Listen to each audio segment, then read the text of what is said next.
Hello, we're going to make pizzelles. It's an old family recipe that's been handed down generation to generation. I'm lucky to have it. So we're going to start. We need to break 12 eggs.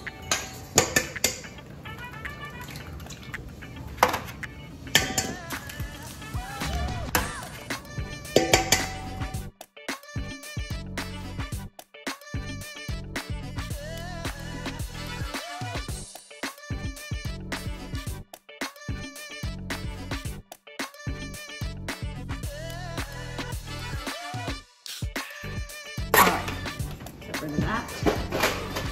Grab your whisk. I'm just going to beat them.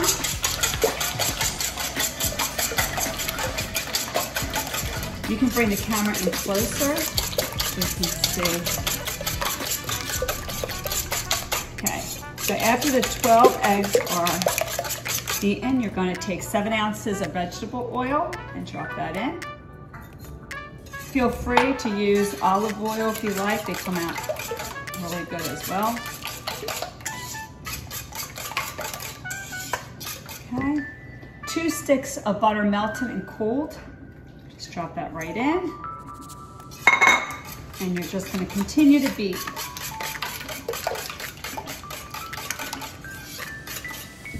Two cups of sugar.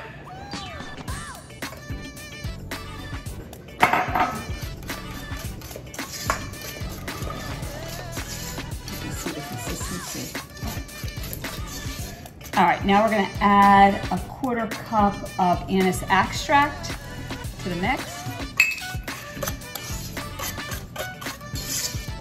Okay, that smells so good. I have 3 to 4 cups of heaping flour, and I need to add 4 teaspoons of baking powder. That's 1. Just make sure I do this right. It moves on me. 2, 3, 4. Okay, so I'm gonna put that in. I'm just gonna do half at a time. This is such an easy recipe.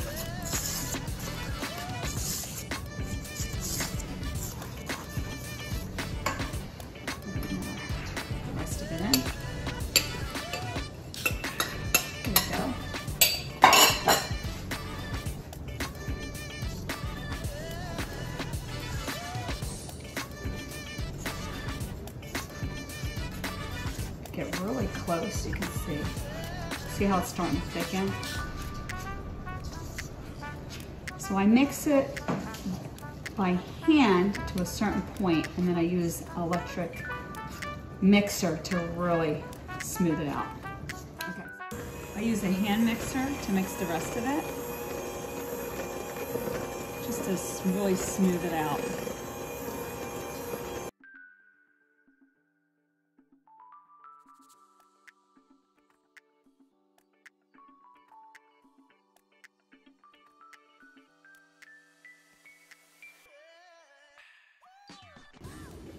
Okay, I'm close. So just so you know what it should look like, so you want to clean up your sides.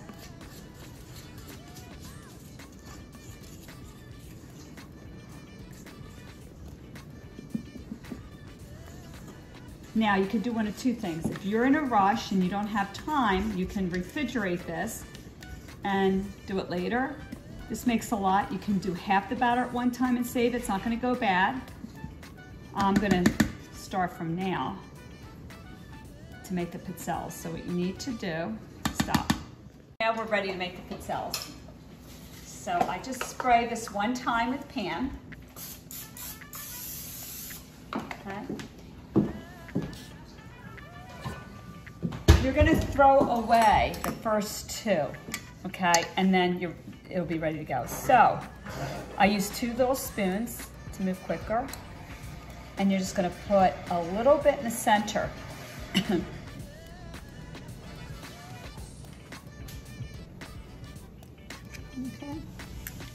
And we're gonna close it. And we just have to wait.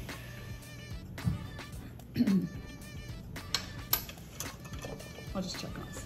All right. So we're gonna get rid of these, just like that. I'm gonna do one more like that. And then we'll be in business. Throw one out. I usually throw 2 out, and then we'll be good to go.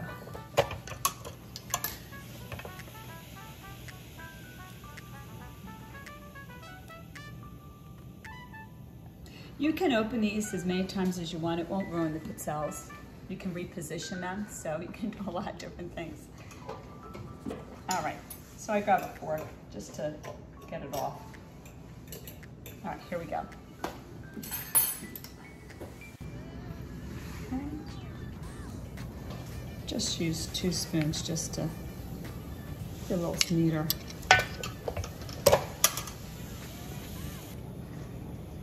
So it depends how dark you want your pizzelles. So if you want nice and light, you see this one? I'm gonna wait a little bit longer.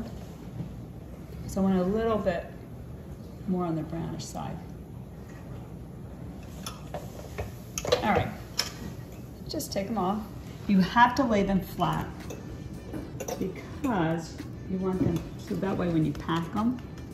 And then what happens, you see this little piece? You can trim that off.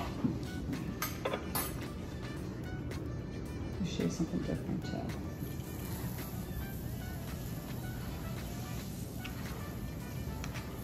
Make them as big as you want or as small as you want.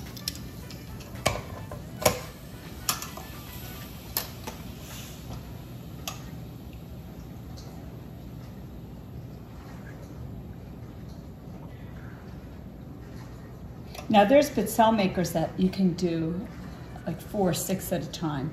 So this is just a smaller version.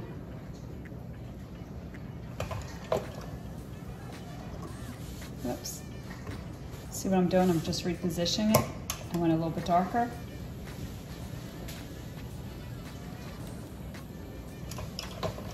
And then what you can do, you can take this and you can roll it. And they dry like that. So just for, and then you can also fill them. I can make them a little bit bigger. You can fill them with custard, cannoli cream,